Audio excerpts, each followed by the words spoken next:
Mga balita sa labas ng bansa, mahigit 50 katao po ang patay habang mahigit 200 ang apektado sa nangyari pong toxic gas attack dyan po sa Syria.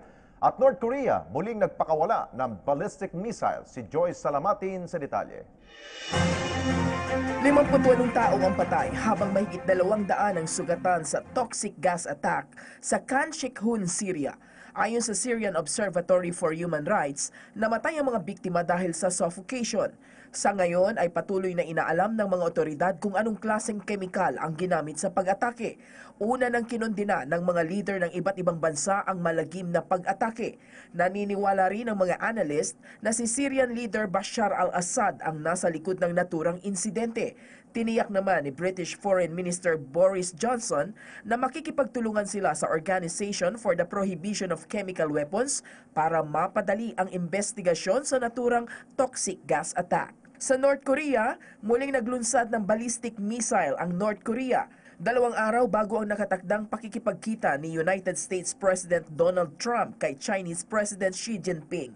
Ayon sa South Korean Joint Chief of Staff, pinakawala ng missile sa Sinpo sa South Hamgyong Province at tumama sa East Sea malapit sa Japan. Sinabi naman ng US Pacific Command, posibleng ang Pukguksong-2 medium-range ballistic missile ang pinakawala ng NOCOR.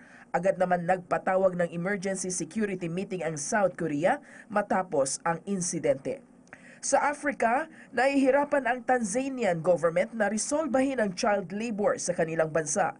Ayon sa pamahalaan ng Tanzania, karamihan sa kanilang mga mamamayan, maging ang mga local official, hindi alam ang kanilang batas na nagbabawal sa pagtatrabaho ng mga batang may edad na 14 pababa.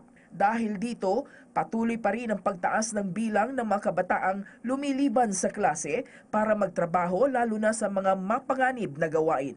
Batay sa isinagawang survey ng pamahalaan ng Tanzania, 1/3 ng mga bata sa kanilang bansa o katumbas ng 3 milyong kabataan ang nagtatrabaho sa mga minahan at iba pang delikadong trabaho.